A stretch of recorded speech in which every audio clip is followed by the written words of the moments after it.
अल्हम्दुलिल्लाह नहमदुहु व नस्तईनुहु व नस्तगफिरुहु व नु'मिनु बिही व नतवक्कलु अलैहि व नऊज़ु बिल्लाहि मिन शुरूरि अंफुसिना व मिन सय्यिआति अअमालिना मन यहदिहिल्लाहु फला मुदिल्ल लहु व मन युद्लिलहु फला हादिय लहु व नशहदु अन ला इलाहा इल्लल्लाह वहदहु ला शरीका लहु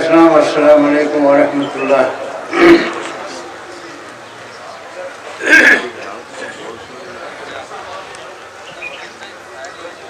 आज इस ईद उल अज़हा के मौके पर आपको बहुत बहुत ईद मुबारक।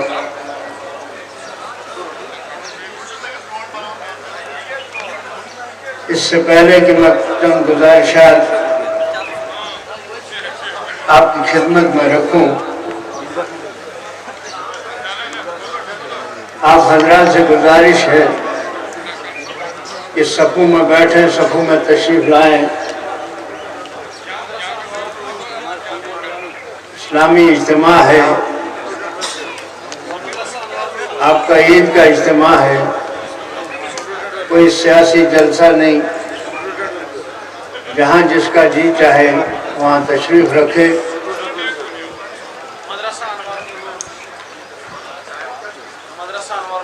थोड़ी बहुत धूप बर्दाश्त करने की सकत होनी चाहिए।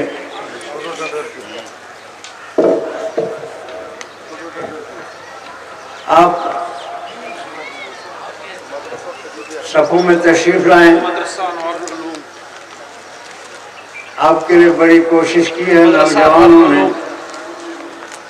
अल्लाह ताला उनकी जवानियों में बरकत अता करे।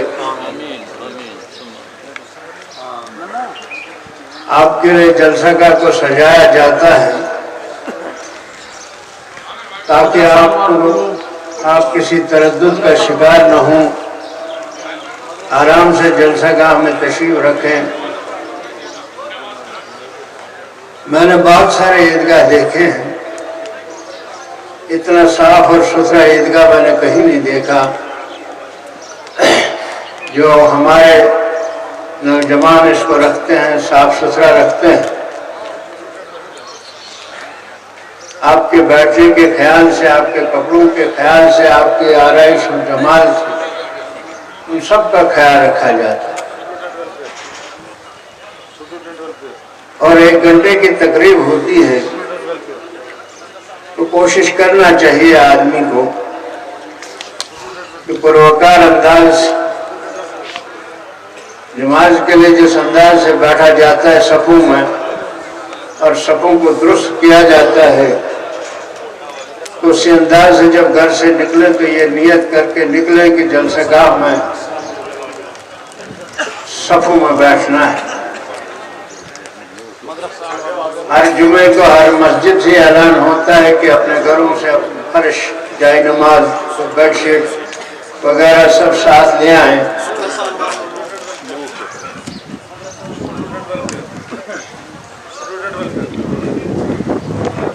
अज़ीज़ान इस्लाम,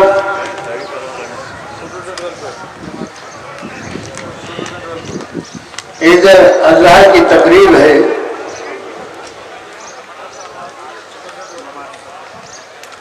हजरत इब्राहीम अलैहिस्सलाम को अल्लाह ताला ने चंद बातों में आजमाया उसमें पूरे उतरे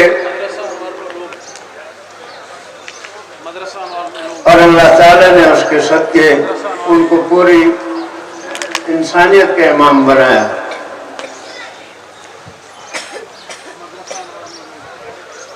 हजरत इब्राहिम अलैहिस्सलाम ने अल्लाह ताला से पूछा, क्या ये मेरी औलाद में भी इमामत मुंतकिल हो सकती है? क्या उनको भी पेशवा बनाया जा सकता है?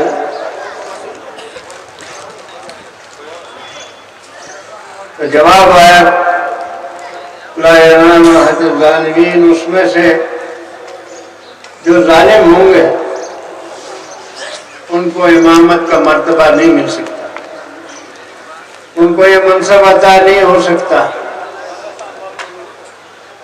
जो हज़रत इब्राहिम अलैहिस्सलाम के नक्शे कदम पे चलेंगे, उसके दीन पे चलेंगे, उन्होंने जो कुछ अल्लाह से हासिल किया और हम तक पहुंचाया,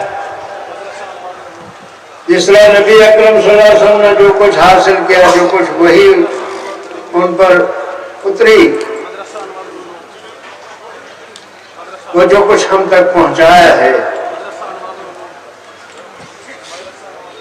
उस पर जो भी अमल करेगा, वो जिस कौम से भी ताल्लुक रखता हो। अभी 2 घड़ी 3 घड़ी पहले अगर कोई मुसलमान बन चुका हो, ईमान ला चुका हो, और उसके बाद नबी अकरम सल्लल्लाहु अलैहि वसल्लम की इताअत करता हो, उनकी इत्तिबा करता हो, और जो कुछ उन्होंने लाया उस पर अमल करता हो, क़यादत और सयादत उसके हिस्से में आएगी, न कि जो हम अपने आप को मुसलमान कहते हैं या समझते हैं। मुझे ऐलान हुआ था, काला ला यनालु अहदुल ज़ालिमीन, हम उन ज़ालिमीन में से।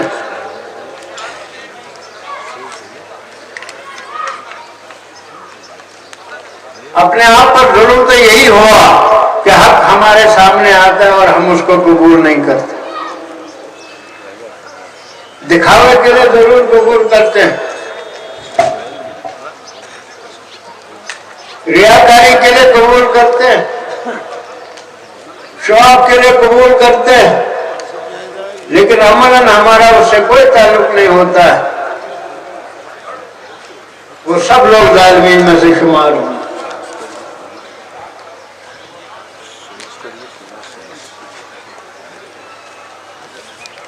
और कोई हिदायत ज़ालिमों के लिए नहीं है। आज जिस दौर से हम गुजर रहे हैं, जो कुछ हमारे मुल्क में हम पर बीतता है,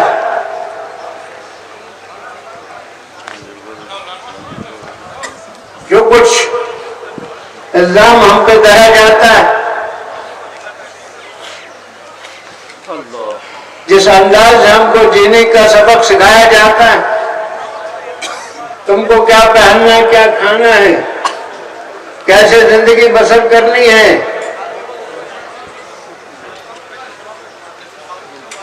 उससे हमको अंदाजा होना चाहिए था कि हम उस मनसब से कब के उतारे जा चुके हैं। अब हमारे पास कोई इमामत और सयादत नहीं है, ये मुंतकिल हो गई है दूसरे लोगों के पास।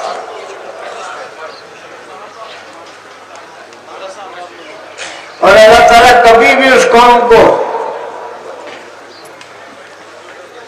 क़यादत नहीं सौंप सकता है जिसके पास न इल्म हो, न खुदा की मारिफत हो, न ईमान हो, न अकीदा हो,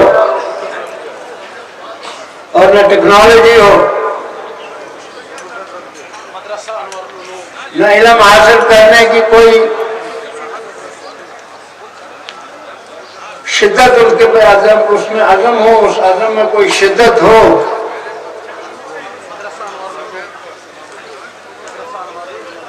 क़यादत के मनसब पर उनको नहीं रखा जाता।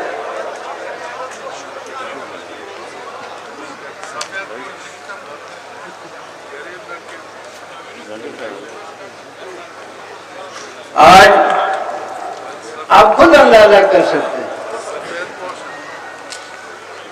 56 के करीब ममालिक, खुद मुख्तार ममालिक हैं, लेकिन दुनिया के फैसलों में उनका कोई रोल नहीं है, उनका कोई असर नहीं है। उनकी आंखों के सामने, नाक के नीचे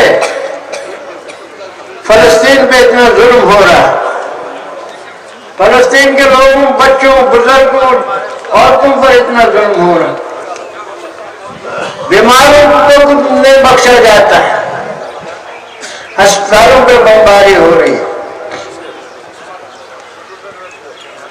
और जिन इलाकों को सेफ जोन कहा जाता था, पीसफुल जोन कहा जाता था, उन पर भी बमबारी हो रही है। यह आम मुसलमान का काम नहीं। आम मुसलमान दुआ कर सकता है, कोई माली मदद कर सकता है, उनको जिस मदद की जरूरत है वो मुसलमानों की मदद की जरूरत है। एक जारे कौम उन पर मुसल्लत हो रहा है, तमाम बड़ी ताकतें उन पर मुसल्लत हो रही हैं। जो बड़े बड़े ठेकेदार ह्यूमन राइट्स के होते थे,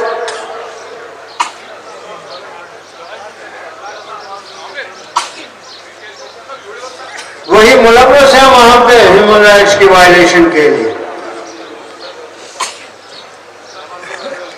वहां वो लोग तस्वीर भी नहीं कर सकते हैं कि ह्यूमन राइट्स क्या होते हैं। दुनिया की गुंजान तरीन आबादी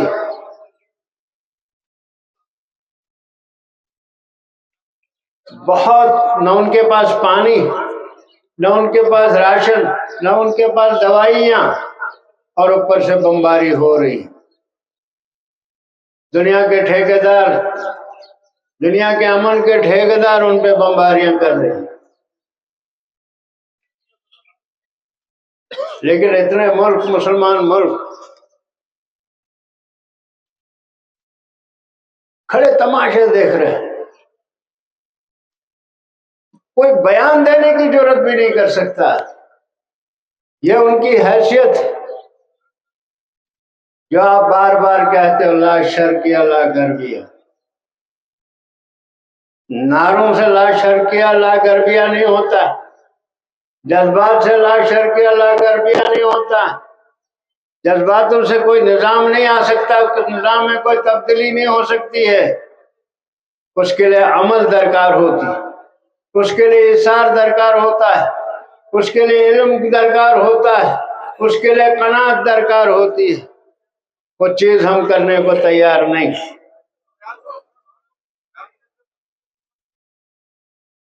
जिसको जो मर्जी आती है हमारे खिलाफ कर जाता है। हम लोगों ने ये समझा है आग दूसरे के घर में लगी हुई है, हम ये समझते हैं इसका हमसे कोई ताल्लुक नहीं है।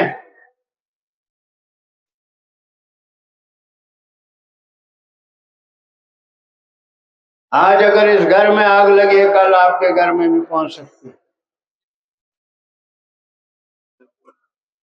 हम अपने आप को मुसलमान कहते हैं लेकिन बनकर नहीं दिखाते। हम अल्लाह को मानते हैं लेकिन अल्लाह की नहीं मानते।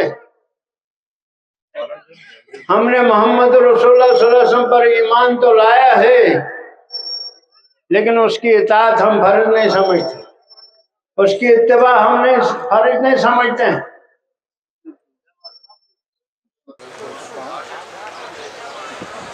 बैनुल-अक़वामी मामला पर बहुत जोर शोर से हम बहस करते हैं, बड़े डिस्कशंस होते हैं, बड़ी डिबेट्स होती हैं,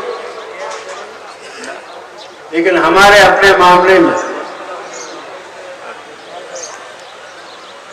हमारे कानों पर जू तक नहीं रही। ये तमाम दुनिया मुसलमान का हाल है। इतने ममालिक अगर एक हो जाएं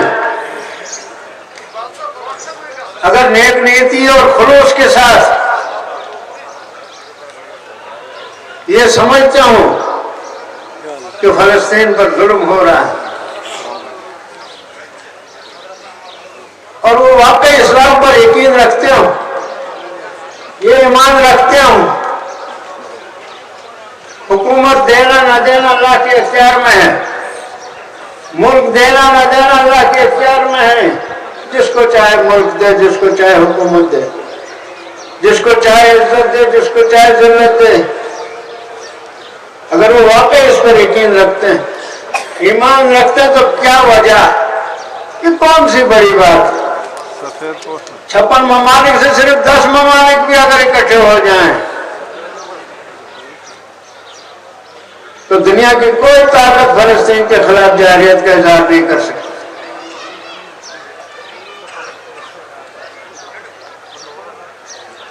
उन सब ममालिक का वही हाल है जो हमारे पड़ोस में हाल। अब वो नंगे हो गए। दुनिया के तमाम ममालिक में अपनी आर्मी है, लेकिन पाकिस्तान आर्मी के पास अपना मुल्क। वो हिसार खींचे, वो हिसार बनाए वो अपने लोगों के खिलाफ, अपने लोगों को भी धोखा देते रहे और आपको भी धोखा देते रहे।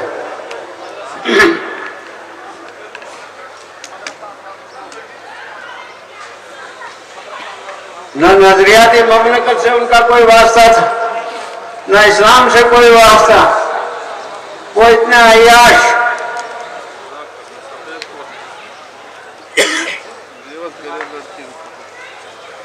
कश्मीर का जो मामला उन्हीं की वजह से बिगड़ा है, 47 से बिगाड़ दिया उन्होंने और आज तक तबाह करते आए।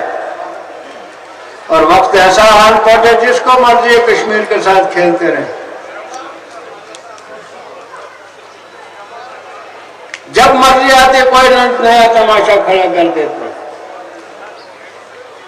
आप पिछले दिनों में आप सुनते आए जब बड़े एनकाउंटर हो रहे हैं जम्मू कश्मीर में।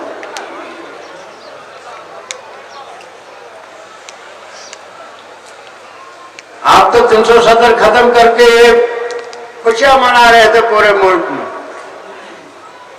ये सारा शाखसाना दफा 370 का था। अब किसका शाखसाना? हर सियासी वर्कर की सिक्योरिटी आपने डाउन कर दी, ये कह के अब कश्मीर में अमन है। अब ये लोग कहां से आए?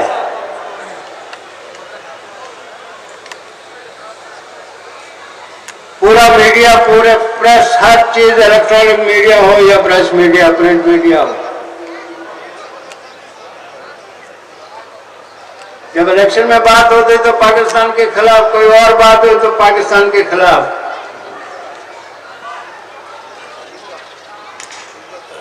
आपके तो उनके साथ बड़े पींगे बढ़ाई हुए, आपके तो उनके साथ बड़े मरासिम हैं, आपके तो उनके साथ मैच फिक्सिंग होती है और ये बड़ी देर से मैच फिक्सिंग हो रही।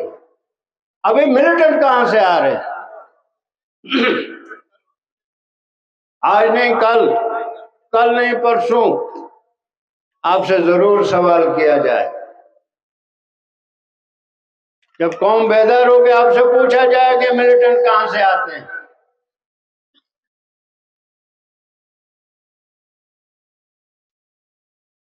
ये तमाशा क्या हो रहा है? कभी रियासी में हो रहा है, कभी हीरानगर में हो रहा है, कभी छत्रगला में हो रहा है, कभी यहां कहीं और चुनाव तक पहुंचा दिया है। मकसद क्या है आपका? 2002 से आप ये तमाशे कर रहे हो। हम भी इसमें रह चुके हैं, हम इसका ताना बाना जानते हैं। कितनी देर तक लोगों को बेवकूफ बनाया जाएगा? लेकिन हुक्मरानों को इससे कोई गर्ज नहीं। फौजी मरता है या सिविल मरता है,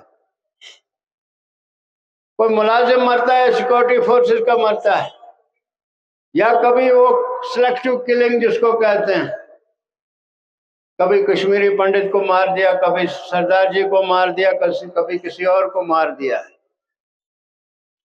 दावे तो आप बड़े करते हैं।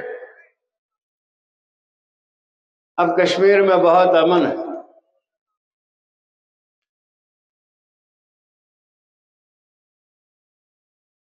ये अमन नहीं है, ये कब्रिस्तान की खामोशी है। इसको अमन नहीं कहा जा सकता। अमन उसमें उसको कहा जाता है जहां दिल खुश हो। वो डिग्रियां हासिल करता उसको ये डर ना हो कि मेरी डिग्री जाया हो जाए।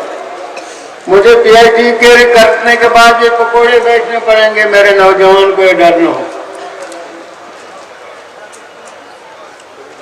अमन उसको कहते हैं मेरी बहन बेटी बेखौफ खतर निकल पड़े, रात हो या दिन हो उसको कोई खतरा न हो,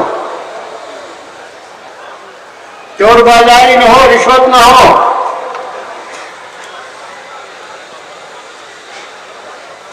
अमन दिल से होता है। 7 लाख फौज बिठा के आप कहते अमन है।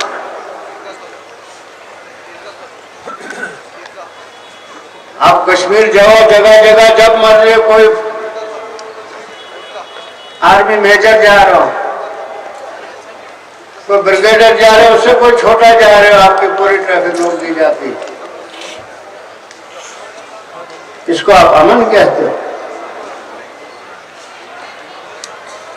जब सिक्योरिटी फोर्सेस या फौजी जवान या पुलिस का जवान खुद डरता हो, खुद अपनी हिफाजत के लाले पड़े हो, वो आवाम से डरता हो, सिविल आदमी से डरता हो,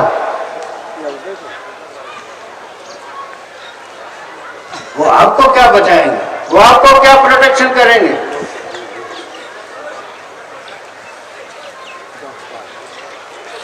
पिछले इतने दिनों से एनकाउंटर हो रहे हैं, तलाशियां हो रही हैं, क्या तमाशे हैं।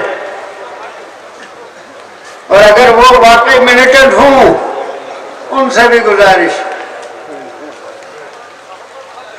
ये खामखा के तमाशे में, ये कोई इस्लाम नहीं, ये कोई जिहाद नहीं है। कोई नॉन स्टेट एक्टर जिहाद की दुआई दे नहीं सकता, वो जिहाद का ऐलान नहीं कर सकती। इस्लाम के खिलाफ है ये बात। जिहाद का ऐलान कोई हुकूमत कर सकती है और मुसलमानों की हुकूमत कर सकती है। तो 56 ममालिक बैठे हैं, फलस्तीन को रौंदा जा रहा है।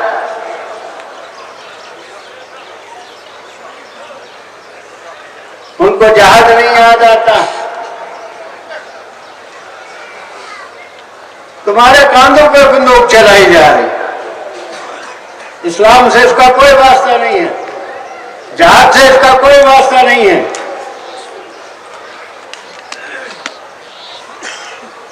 न मत अपने आप को खराब करो, न बच्चों को खराब करो, न दूसरे लोगों को खराब करो।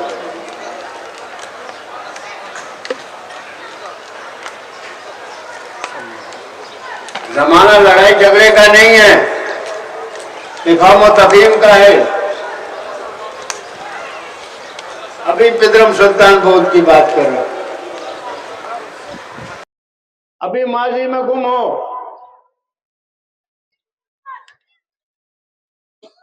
माजी से सबक हासिल करते हैं लोग, उसमें गुम नहीं रहते, आगे बढ़ने की कोशिश की जाती है।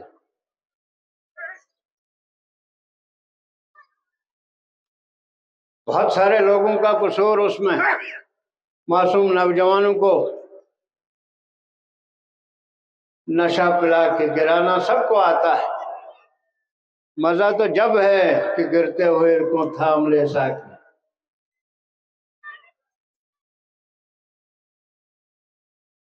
पिछले 200 साल से इस तरीके की जो भी तहरीकें उभरी हैं सब नाकाम हुई। और जिन लोगों ने इसको शुरू किया था सबसे ज्यादा तबाही उनके हिस्से में आई।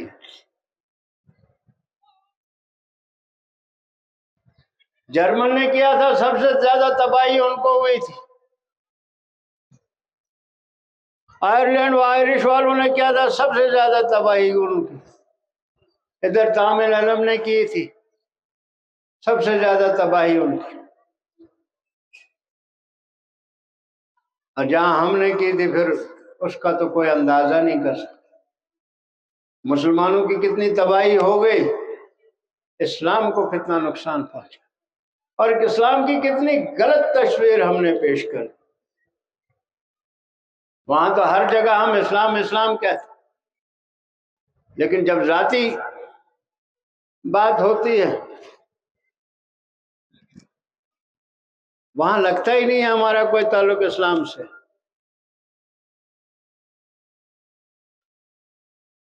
हमारे बच्चे ड्रग ले रहे हैं और हमको परेशानी भी नहीं है, जब हमने वाफिर मिकदार में सब कुछ उनके लिए मुहैया कर रखा है। पढ़ाई की तरफ कोई उनको तवज्जो नहीं दिलाई। पढ़ाई से माना मेरी सिर्फ डिग्री हासिल करने के लिए नहीं, इल्म हासिल करने के लिए। इल्म भी वो जिससे जहन वसी हो जाए, जहन खुल जाए।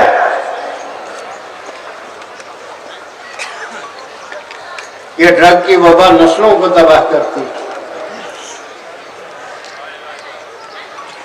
शराब से इनफरादी तौर पर नुकसान होता है, उम्मुल खबाइस जरूर है, मगर ये जो नशा और अद्वियात नस्लों की नस्लें तबाह हो। कल जब आप कौम का भार उठाने वाले हो, कल जब आप कौम की जिम्मेदारी आपके कंधों पे आन पड़ेगी, तो नशाई लोग क्या भार संभालेंगे, और उस कौम का मुस्तकबिल क्या होगा जिसके वाले वारिस उस वक्त नशे की हालत में होंगे।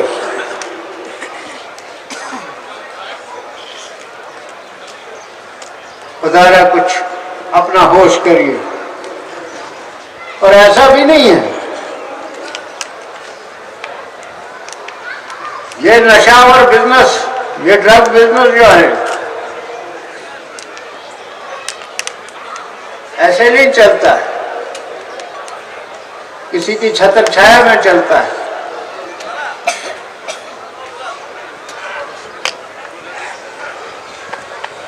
सैया बहिए कोतवाल डर का है का। और इसमें सिर्फ आप सिर्फ पुलिस वालों को समझते हैं,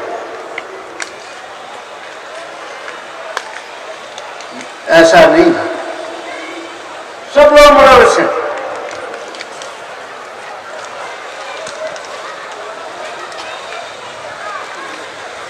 डॉक्टर से लेकर इंजीनियर तक, उस्ताद से लेकर आईएमए तक, और तहसीलदार से लेकर पुलिस वाले तक सब जिम्मेदार।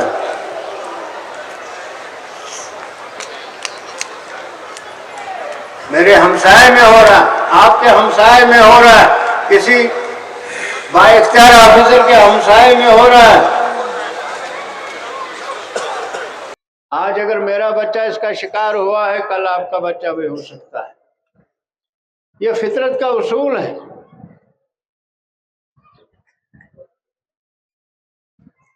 उस्तादों पर बहुत बड़ी जिम्मेदारी है, वो ट्यूशन के चक्कर से ही नहीं निकलते हैं। और ट्यूशन पढ़ाना इतना महंगा कर दिया, हम तस्वर भी नहीं कर सकते। पिछले दिनों मुझे किसी ने रेट बताए,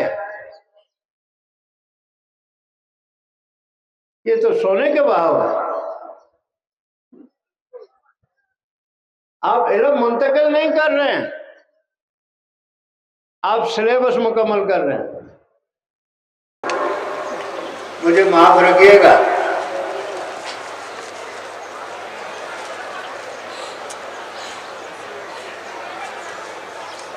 सुन्नत का इनकार कर रहा, मैं इनकार नहीं कर रहा। आपने इसको फैशन बनाया है, मस्जिद में निकाह पढ़ते हैं, फिर दंदनाते हो वही बारात लेके वो रुखसती कराने जाते हैं, फिर खाना भी उसी अंदाज से होता है, फिर स्टार्टर भी होता है, फिर दूसरी चीजें होती हैं। तो मस्जिद में निकाह किस लिए पढ़ाते हो? जब मस्जिद में निकाह पढ़ाओ तो वहीं तक महदूद रहना चाहिए कि नहीं जाना चाहिए?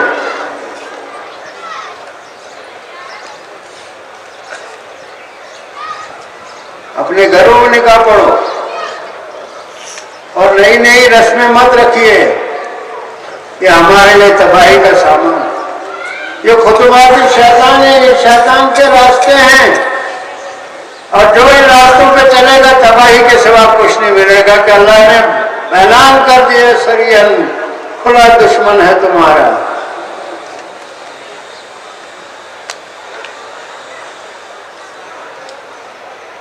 कहां जाना चाहते हैं, किस तरफ जाना चाहते हैं? खुदा खुदा संभल जाइए। ऐसा ना हो कि संभलना पड़े, और उस वक्त संभलने की आपको बड़ी चाह होगी मगर आपके पास वक्त नहीं हो, क्योंकि हमारे नामे अमाल में सब कुछ लिखा जा चुका होगा, और इसकी सजा सिर्फ वहां नहीं मिलेगी, यहां भी मिलती जा रही है। और हमारा तरीकेकार, हमारी इज्जत और इतना तमाशा इसलिए उससे आपका कोई सुकून झलकता नहीं है, तो आपके खोखलेपन का इजहार होता है। खामोश जो सुकून होता है वो बुरदबार होता है, वो समुद्र की तरह होता है, अपनी हदें फलानता नहीं है, उसमें कोई शोर नहीं होता है। जो दरख्त भरा होता है अपने फल से, वो हमेशा झुका रहता है, उसमें आजिज़ी होती है, इंकिसारी होती है, और इस्लाम को आजिज़ और इंकिसार बहुत पसंद है।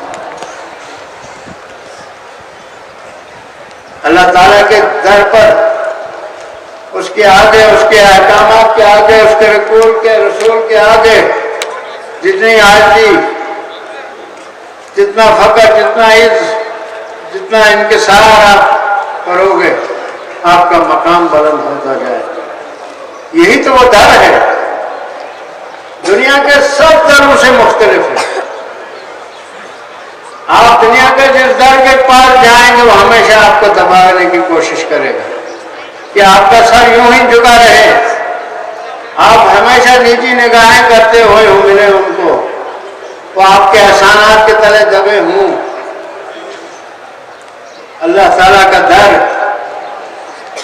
बस एक वाहिद दर ऐसा है जहां आप जितना झुकते चले जाएंगे आपका मकाम बुलंद होता जाए। अल्लाह की बंदगी में जितनी आजिज़ी हो, बंदगी में जितनी इंतहा करोगे, नबी बरक सल्लल्लाहु अलैहि वसल्लम ने बंदगी की इंतहा कर दी और उनको मकाम महमूद मिला।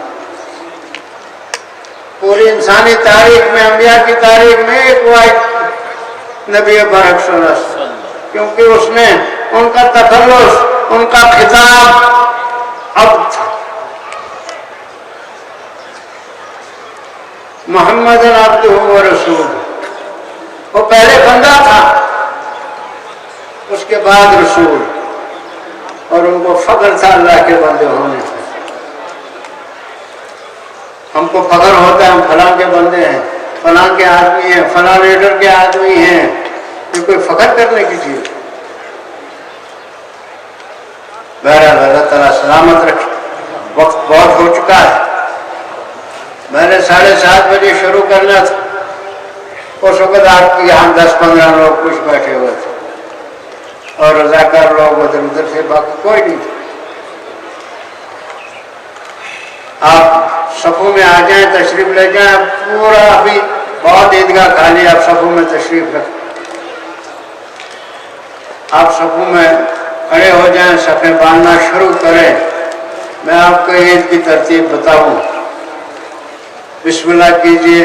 अल्लाह आपको सलामत रखे, अल्लाह आपकी हिफाजत करे, आपकी सेहत में बरकत दे।